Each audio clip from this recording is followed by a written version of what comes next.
A paz do Senhor, amados. Amém? Estamos quase chegando ao final de mais uma série de mensagens, essa série um pouquinho mais extensa, a respeito dos 10 mandamentos.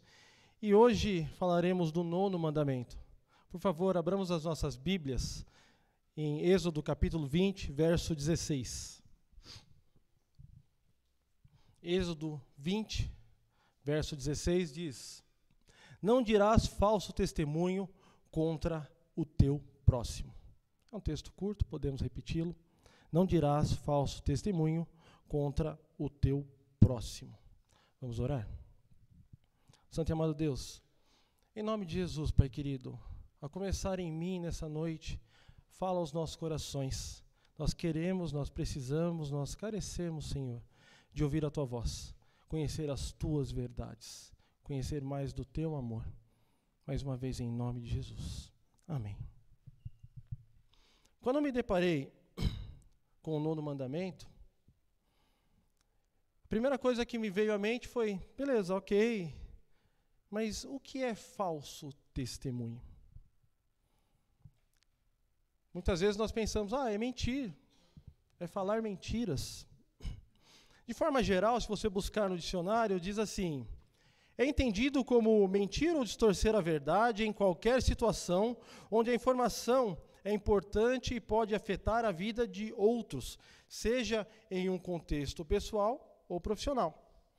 É comum, nos filmes, para quem, como eu, gosta de filmes, nos filmes onde tem o tribunal nos Estados Unidos e tudo mais, a testemunha, ela, antes de dar o seu testemunho, ela coloca a mão em cima da Bíblia, e dizem para ela, jura dizer a verdade, somente a verdade, e algumas outras coisas lá que eu não me recordo, e ela, sim, eu juro.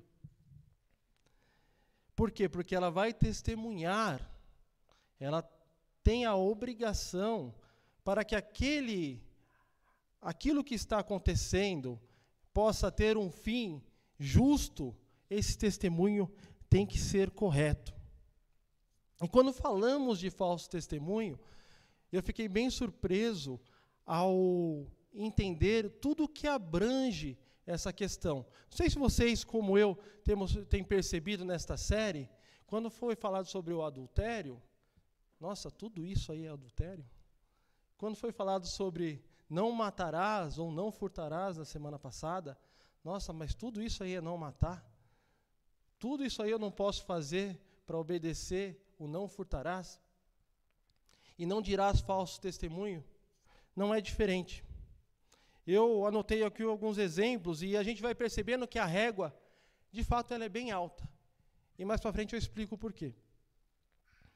Mentir conscientemente. Mentir conscientemente é dar falso testemunho. Dizer algo falso com a intenção de enganar é dar falso testemunho.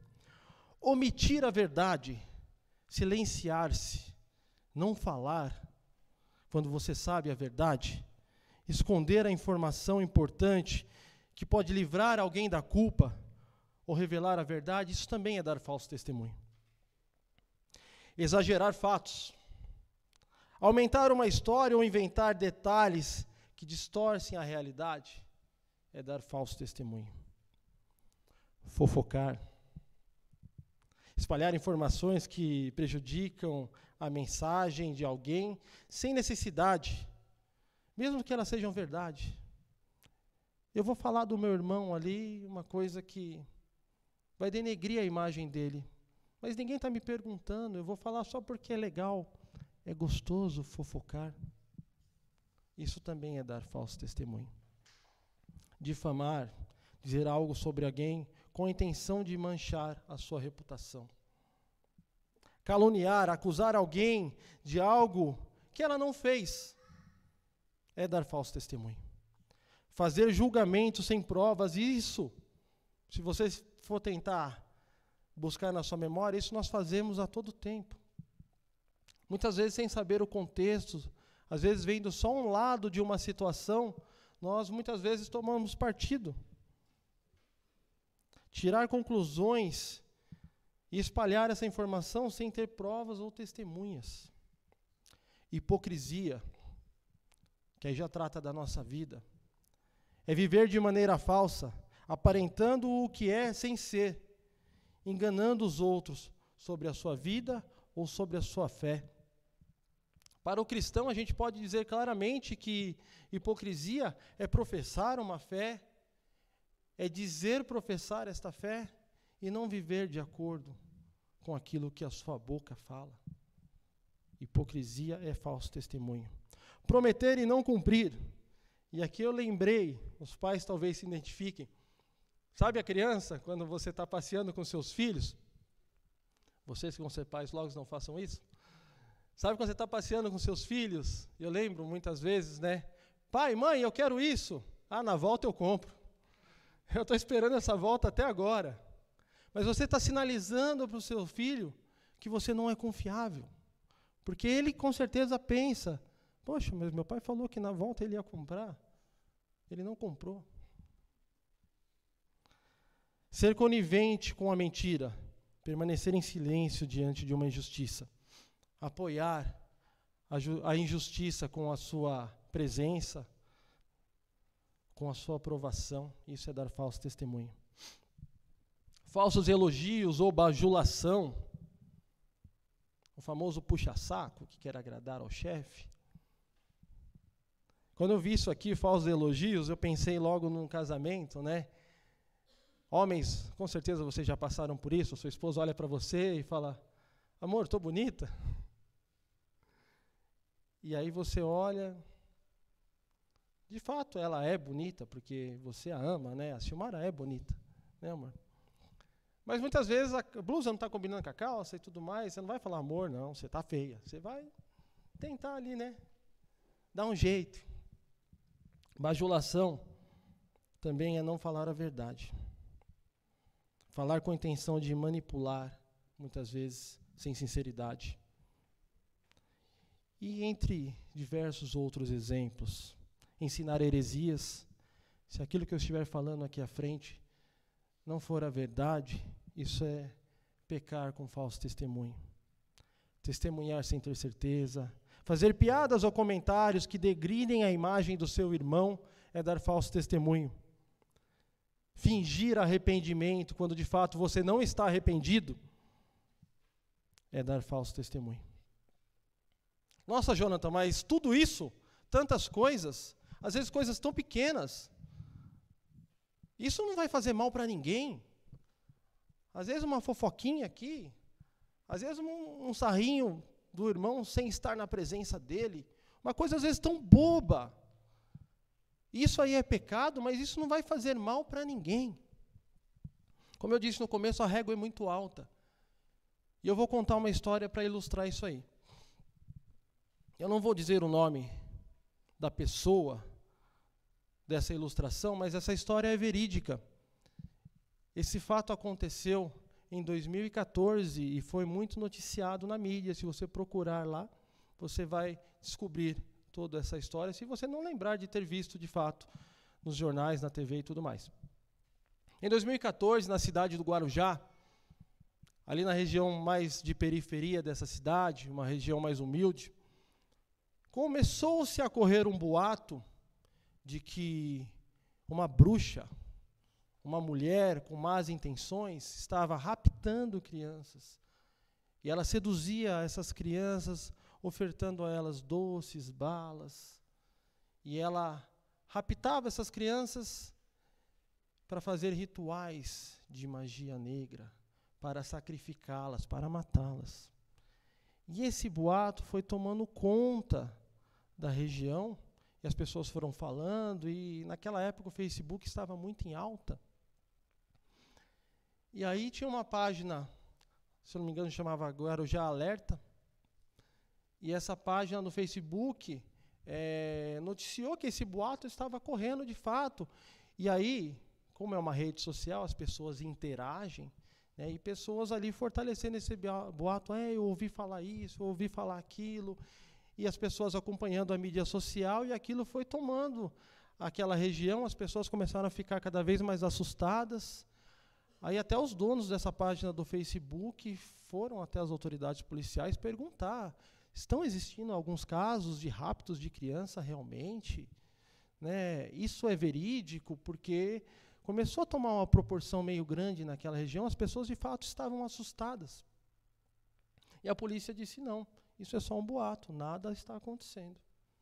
Porém, as pessoas continuaram a falar e aquilo foi tomando proporção.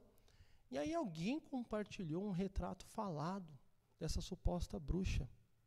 Só que esse retrato falado foi de um outro caso que aconteceu em 2012, no Rio de Janeiro. Nada a ver com Guarujá, que fica em São Paulo. E aí, certo dia, uma mulher de 33 anos, que saiu de casa, foi até a igreja que ela frequentava buscar a sua Bíblia, que ela tinha esquecido. E ao voltar para casa, passou na mercearia comprar algumas coisas e parou no meio do caminho. E ao conversar com uma criança, ofereceu uma fruta. Até então tudo normal. De repente alguém grita, ali, a bruxa! Muita gente em volta, muitas pessoas pela rua, todo mundo já conhecia essa história. E outras pessoas endossaram essa fala, a bruxa, e partiram para cima dessa mulher, uma mulher de 33 anos, mãe de 2 filhas.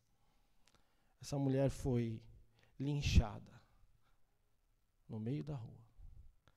Ela apanhou, foi chutada, cuspida, tomou socos, pisadas. Homens passaram com pneus de bicicleta sobre sua cabeça. Diversas pessoas bateram nela, sem ela ter chance de dizer, ou se explicar, ou falar, ou perguntar o que está acontecendo. 2 dias depois, essa mulher morreu, deixando um marido e 2 filhas, por causa de um boato. Então, às vezes, o que pode ser, ou parece ser uma besteirinha, uma mentirinha, pode tomar proporções gigantescas. Foi um boato. Nunca vamos saber uma pessoa que começou a dizer, olha, existe uma mulher que está fazendo bruxaria e raptando crianças aqui na nossa cidade. Nunca vamos conhecer a pessoa que começou isso, mas alguém começou isso. E por causa disso, essa mulher morreu e deixou um esposo e 2 filhas.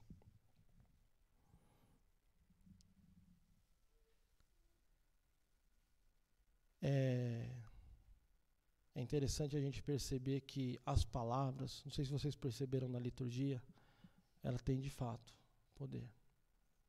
Elas podem manipular, elas podem direcionar pessoas, elas podem avançar muitas vezes em situações como essas que se tornam incontroláveis. Continuando, e aqui eu queria ressaltar alguns pontos sobre esse mandamento. Nós falamos que a régua é alta.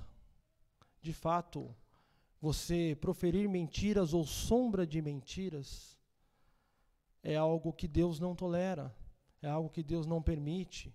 Quando Deus fala, né, no seu mandamento, não dirás falso testemunho, ele engloba tudo isso.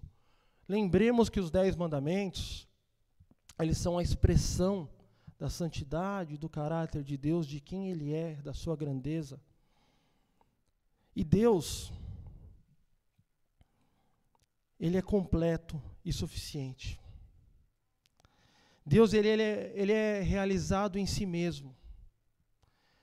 Eu gosto sempre de imaginar a grandeza de Deus, o seu tamanho, o seu poder, a sua santidade. Nós iniciamos esse culto cantando Santo, Ele é Santo, Deus poderoso. E eu gosto de imaginar esse Deus poderoso, imaginando o universo. Eu fico pensando, às vezes, sozinho, né, eu já dei esse exemplo talvez outras vezes, porque eu gosto muito de pensar dessa forma. Às vezes eu fico pensando, eu desse tamanho assim, aí o planeta Terra, aí o sistema solar, aí a Via Láctea, o universo, e Deus olhando tudo isso de fora. Deus, Ele é autossuficiente em si mesmo.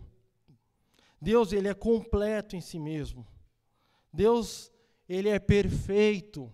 Ele é grande e poderoso, como nós cantamos. E Ele não precisa e nunca precisou e nem precisará de nada. Ele é perfeito, e quando a gente fala que Ele é perfeito, nós pensamos, então, Ele não pode melhorar? Não, porque o melhor que existe já é Deus. E Ele não pode piorar também, porque senão Ele não seria Deus. Deus é eterno, Deus é perene. Por isso que a palavra fala que o amor dele é eterno, que o Senhor Jesus nos amou até o fim. A sua verdade, ela não passa, está lá em Mateus. A misericórdia de Deus dura para sempre, diz o salmista. E Deus não muda.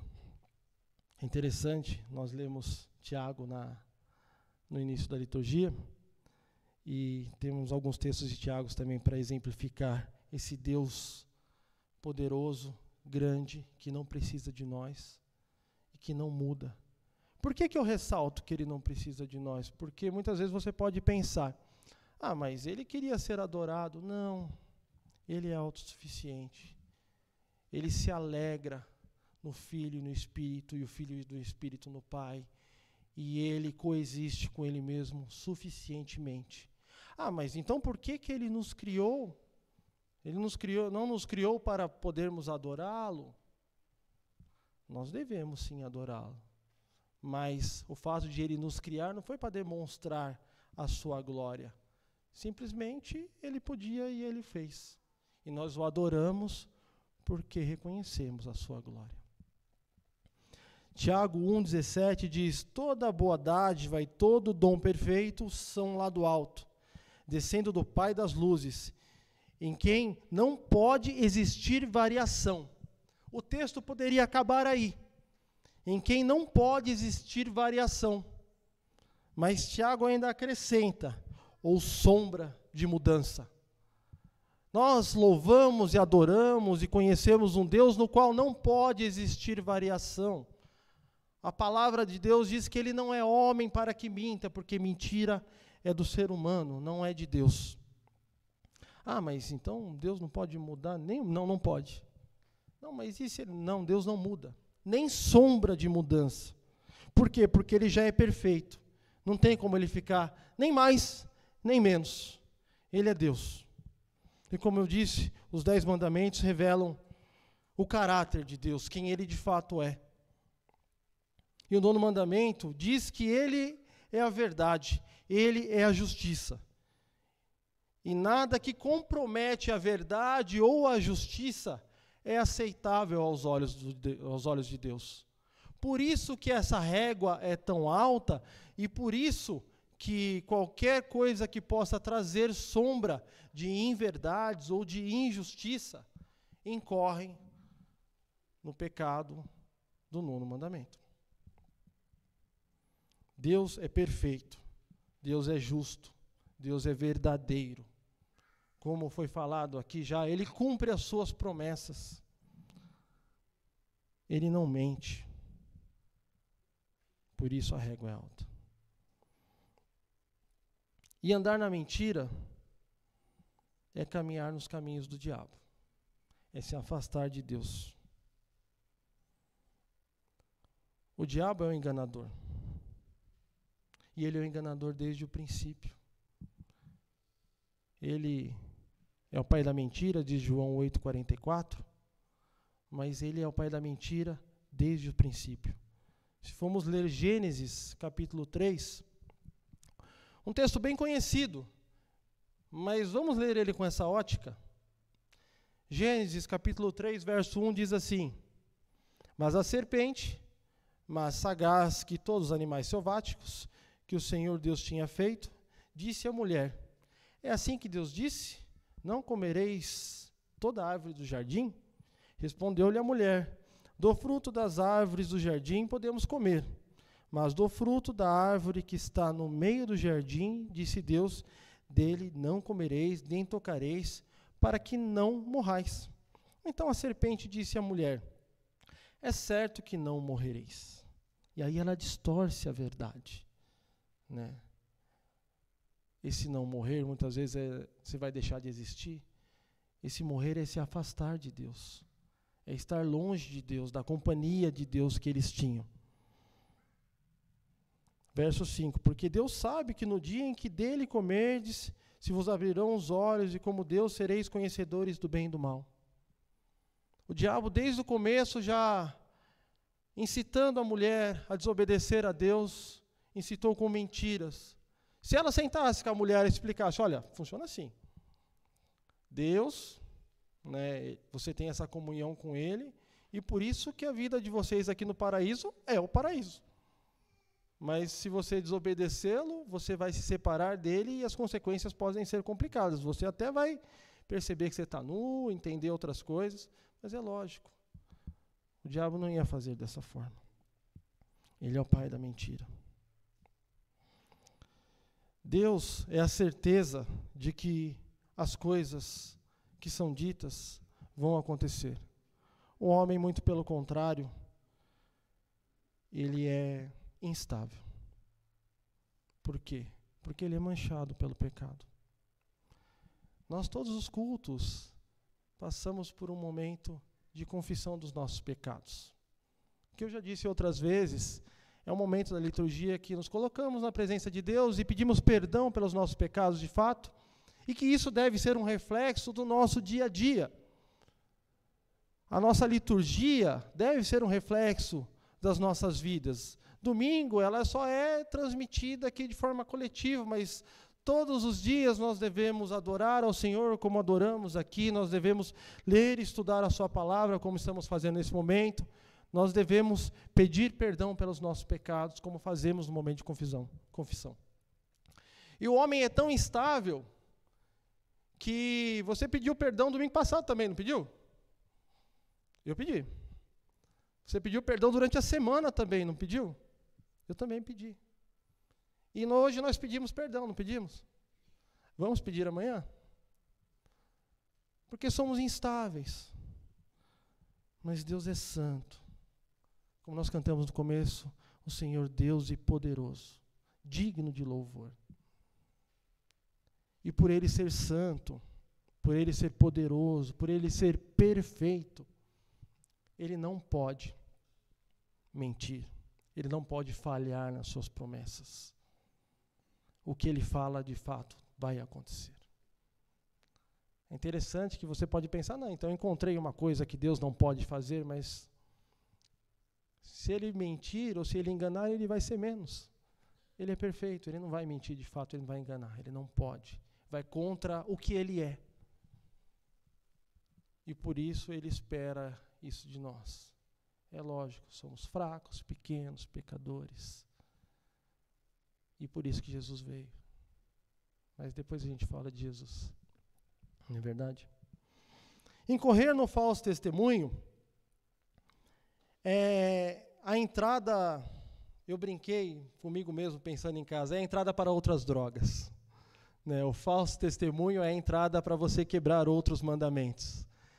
É talvez o início ou parte ou algo que reforce outros pecados nos quais nós podemos cair.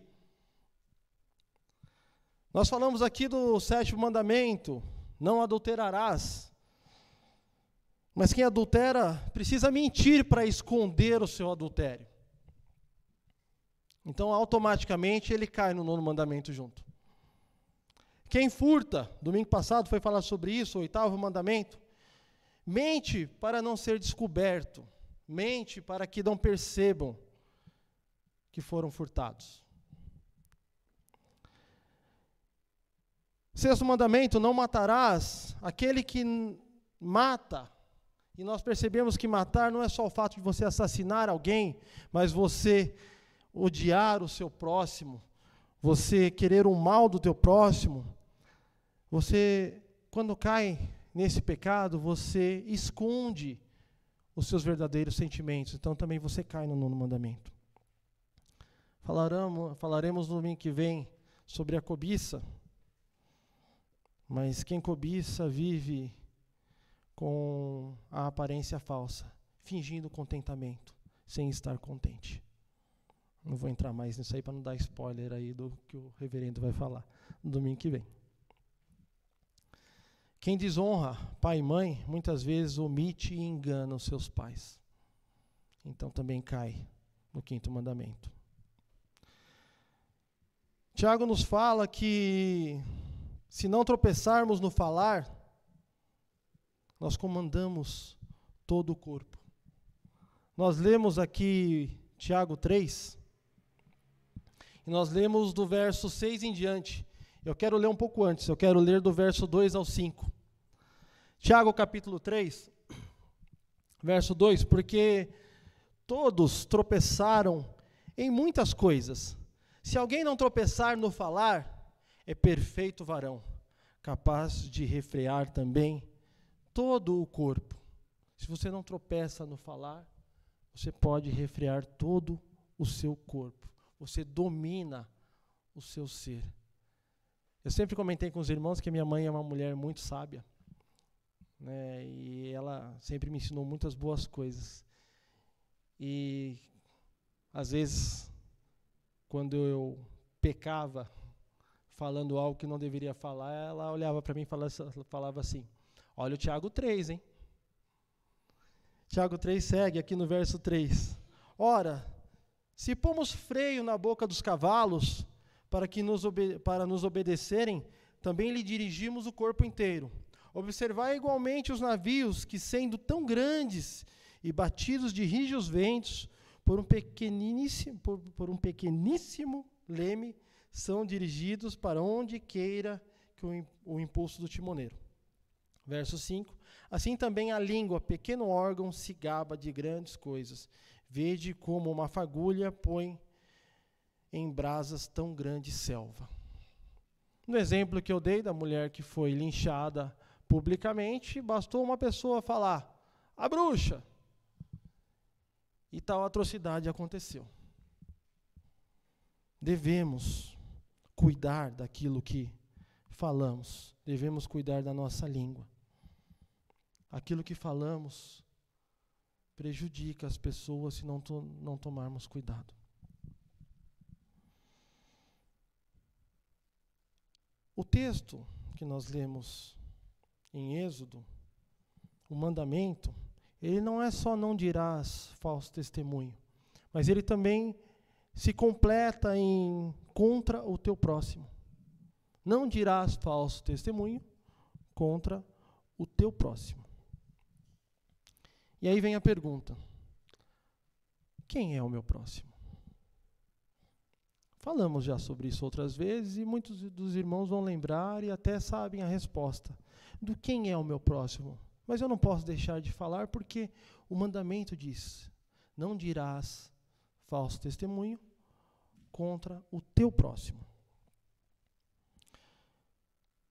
Os mandamentos precedentes ao 9º mandamento, não adulterarás, não furtarás, não matarás, honra pai e mãe, aqueles que tratam de relações com o nosso próximo, de relações coletivas, eles tratam das nossas esposas, dos maridos, das pessoas dos nossos convívios, seja familiar ou seja social. Eles tratam da proteção da vida, do casamento, da família, das nossas propriedades. O israelita, ele entendia que o seu próximo era o seu concidadão, era aquele outro judeu, aquele outro que vivia na sua comunidade judaica, aquele que também foi separado como povo de Deus segundo o entendimento dos judeus. E mesmo aquele judeu que era seu inimigo, que ele não gostava muito, ele também entendia que esse seu inimigo era seu próximo. Mas o Novo Testamento, ele aumenta essa perspectiva, a abrangência de quem seria o nosso próximo. Lucas 10 fala da parábola do bom samaritano. Eu não vou lê-la inteira aqui, mas eu creio que a maioria de vocês conhece. Se não conhecer, depois em casa leia Lucas capítulo 10. Essa parábola fala, Jesus contando de um homem que descia de Jerusalém para Jericó. E ali ele foi surpreso por alguns malfeitores e no meio desse assalto, ele, além de ser roubado, ele apanhou bastante e chegou a ficar semi-morto. E aí passa um sacerdote, e passa de largo, finge que não viu, não é comigo. Passa um levita, também finge que não viu, não é comigo. E aí passa um samaritano. E caso você não saiba, os samaritanos e os judeus eram inimigos mortais. Eram pessoas que não se gostavam, não se entendiam. Tanto que, quando Jesus fala que vai passar por Samaria, os seus apóstolos ficam assustados e falam, não, Senhor, é por ali que a gente vai? Né? Eram pessoas que se detestavam, os judeus e os samaritanos. Mas Jesus conta, na sua parábola, na história em que ele está exemplificando sobre quem é o meu próximo, ele diz que o samaritano, ele estava contando isso para judeus, né? Aquele a qual vocês odeiam e não gostam, esse passou e esse ajudou esse homem, limpou-lhe as feridas, pôs ele no seu cavalo, levou a uma estalagem, cuidou dele e ainda deixou dinheiro para a hospedagem dele. Quando eu voltar, se ele gastar mais alguma coisa, eu venho aqui e pago. Aí Jesus pergunta, né, a quem ele diz a quem lhe perguntou sobre o próximo, quem que é o próximo desse homem? E ele responde, aquele que usou de misericórdia. Jesus quer dizer com essa história, com essa parábola, que todos são o nosso próximo, porque o judeu e o samaritano se odiavam, mas ele não quer saber disso. O meu próximo não é o reverendo Orlando, porque ele está perto de mim aqui. E aí o Lucas não é meu próximo, porque ele está mais longe lá. Não tem nada a ver com as pessoas do nosso convívio. O Novo Testamento, né, o Senhor Jesus, ele traz uma abrangência muito maior. O nosso próximo são todos. Todas as pessoas criadas à imagem e semelhança do Senhor. Devemos, então, falar a verdade com todos, sermos justos com todos, cumprir a nossa palavra com todos, não fazer fofoca com todos, não, sobre ninguém. Ajudar se necessário, não se omitir, para abençoar toda e qualquer pessoa ao qual nós possamos fazer. Em tudo o que nós falamos, o que nós fazemos, é a nossa obrigação sermos verdadeiros. Porque Deus é assim. Nós falamos aqui, a natureza de Deus é assim. Ele não é mentiroso, ele não fala ou deixa de fazer aquilo no qual ele promete. Deus é verdade. Então nós temos que, a exemplo do Pai, também falar a verdade. No início eu falei de uma história de uma mulher. E agora eu quero falar da história de um homem. Talvez você conheça essa história também. História de um homem que também foi vítima de falso testemunho. Alguém que era exemplo aos olhos de quem o conhecia. Um homem íntegro, honesto, simpático. Um homem simples, ele não tinha altos cargos ou uma grande formação. Ele não tinha amigos poderosos. Mas onde esse homem chegava, ele transformava o ambiente. Ele fazia desse ambiente algo agradável. Você conhece pessoas assim? Que você gosta de estar perto, porque são agradáveis, são legais, te fazem rir, te fazem se sentir bem. Tem sempre uma boa palavra. Esse homem era assim. Ele sempre tinha tempo para conversar quando era acionado, e às vezes até quando não era acionado. Nunca se negava a ajudar ninguém. Era gentil, principalmente com as crianças, respeitoso com as mulheres, atencioso com os idosos. Esse homem cuidava dos doentes, não fazia acepção de pessoas. Mas certas pessoas que se diziam guardiões da verdade não gostavam dele. não gostavam desse homem. E começaram a espalhar boatos sobre ele. E reuniram falsas testemunhas e distorceram as suas palavras. Distorceram o que ele dizia. Distorceram o que ele vivia. Esse homem foi espancado no rosto e no corpo. Recebeu chicotadas que rasgaram a sua pele. Esse homem recebeu em sua cabeça uma coroa de espinho que foi cravada em sua cabeça. Carregou uma cruz pesada até não aguentar mais. Foi preso a essa cruz com pregos nos seus pés e nas suas mãos. Morreu lentamente, sufocado nessa cruz. Isso só fisicamente. Emocionalmente, ele foi traído, ele foi negado dolorosamente, ele foi abandonado, ele foi zombado, escarnecido e humilhado. Espiritualmente, ele carregou todos os nossos pecados, ele carregou o pecado de toda a humanidade. Ele sentiu a separação de Deus. Ele suportou o peso da ira de Deus. Ira que devia vir para mim e para você.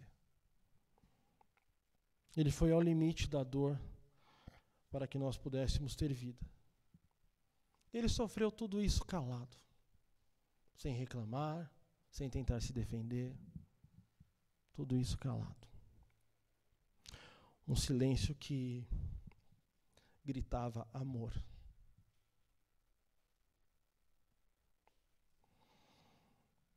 Os 10 mandamentos, a lei do Senhor, ela não nos salva. Elas apontam para quem Deus é, para a sua grandeza. Porque para aquilo que Ele espera de nós. Mas o Filho de Deus, o Senhor Jesus, que também foi vítima desse pecado, de mentiras, de falso testemunho, sofreu tudo isso para que eu e você pudéssemos estar aqui nessa noite, conhecendo esse Deus maravilhoso e entendendo a sua grandeza e a sua santidade. O Senhor Jesus pagou o preço que não poderíamos pagar. Querer agradar a Deus cumprindo os seus mandamentos não nos traz a salvação, porque nós não podemos nos salvar. Jesus fez isso, porque nós não poderíamos fazer. Mas uma vez que nós entendemos isso, que nós percebemos isso, que nós somos agradecidos por tão grande amor, nós queremos sim agradar a Deus. Esse Deus que não precisa que nós o agrademos, porque Ele é autossuficiente em si mesmo. Mas, ao receber tão grande amor, isso me faz sentir amor. Um amor que eu não conhecia até me sentir amado. E amor, nós já falamos muitas vezes, eu falo para as minhas filhas, amor não é sentimento, amor é atitude. E ao amar a Deus, eu quero também retribuir. Não que Ele precise, não que eu possa ou que eu consiga, mas eu quero me aproximar do Pai, eu quero agradar o Pai. Eu quero fazer a Tua vontade. Porque Ele me amou primeiro e me fez enxergar aquilo que eu não enxergava. Nós não obedecemos a Deus, não obedecemos os mandamentos para conquistar a Deus, mas porque queremos, com as nossas impossibilidades e pequenez, tentar ser gratos por tão grande amor. Porque Ele é santo, Ele é digno, Ele é perfeito, Ele não precisa de mim, nem de você. E não precisando de nós, Ele sofreu tudo isso, por mim e por você. É esse Deus que nós adoramos, que nós só conhecemos porque Ele permitiu isso. Amém? Pai querido, louvado seja o Teu nome, por tão grande amor, pela Tua grandeza, pela Tua santidade, pelas Tuas misericórdias. E louvado seja o Teu nome pelas Tuas promessas, porque o Senhor se permanece firme, Senhor, em tudo aquilo que o Senhor prometeu e disse ao Teu povo. Nós somos gratos por isso, Senhor Deus. Obrigado porque um dia o Senhor olhou para cada um de nós com olhos de amor e não com olhos de justiça. Obrigado pelo perdão dos nossos pecados, Senhor Deus. Mais uma vez, obrigado por tão grande amor. Em nome de Jesus, Senhor Deus. Amém. Caminhando para o final, chamo a equipe de louvor à frente. A paz do Senhor, amados. Amém? Estamos quase chegando ao final de mais uma série de mensagens, essa série um pouquinho mais extensa, a respeito dos 10 mandamentos. E hoje falaremos do 9º mandamento. Por favor, abramos as nossas Bíblias em Êxodo capítulo 20, verso 16. Êxodo 20, verso 16 diz: Não dirás falso testemunho contra o teu próximo. É um texto curto, podemos repeti-lo. Não dirás falso testemunho contra o teu próximo. Vamos orar? Santo e amado Deus, em nome de Jesus, Pai querido, a começar em mim nessa noite, fala aos nossos corações. Nós queremos, nós precisamos, nós carecemos, Senhor, de ouvir a Tua voz, conhecer as Tuas verdades, conhecer mais do Teu amor. Mais uma vez, em nome de Jesus. Amém. Quando eu me deparei com o 9º mandamento, a primeira coisa que me veio à mente foi, beleza, ok, mas o que é falso testemunho? Muitas vezes nós pensamos, é mentir, é falar mentiras. De forma geral, se você buscar no dicionário, diz assim: é entendido como mentir ou distorcer a verdade em qualquer situação onde a informação é importante e pode afetar a vida de outros, seja em um contexto pessoal ou profissional. É comum, nos filmes, para quem, como eu, gosta de filmes, os filmes onde tem o tribunal nos Estados Unidos e tudo mais, a pessoa, a testemunha, ela, antes de dar o seu testemunho, ela coloca a mão em cima da Bíblia, e dizem para ela: jura dizer a verdade, somente a verdade, e algumas outras coisas lá que eu não me recordo, e ela, sim, eu juro. Por quê? Porque ela vai testemunhar, ela tem a obrigação para que aquilo que está acontecendo possa ter um fim justo. Esse testemunho tem que ser correto. E quando falamos de falso testemunho, eu fiquei bem surpreso ao entender tudo que abrange essa questão. Não sei se vocês, como eu, têm percebido nesta série, quando foi falado sobre o adultério, nossa, tudo isso aí é adultério? Quando foi falado sobre não matarás ou não furtarás na semana passada, nossa, mas tudo isso aí é não matar? Tudo isso aí eu não posso fazer para obedecer o não furtarás? E não dirás falso testemunho? Não é diferente. Eu anotei aqui alguns exemplos e a gente vai percebendo que a régua, de fato, ela é bem alta. E mais para frente eu explico o porquê. Mentir conscientemente. Mentir conscientemente é dar falso testemunho. Dizer algo falso com a intenção de enganar é dar falso testemunho. Omitir a verdade, silenciar-se, não falar quando você sabe a verdade, esconder a informação importante que pode livrar alguém da culpa ou revelar a verdade, isso também é dar falso testemunho. Exagerar fatos, aumentar uma história ou inventar detalhes que distorcem a realidade, é dar falso testemunho. Fofocar, espalhar informações que prejudicam a mensagem de alguém sem necessidade, mesmo que elas sejam verdade. Eu vou falar do meu irmão ali, uma coisa que vai denegrir a imagem dele.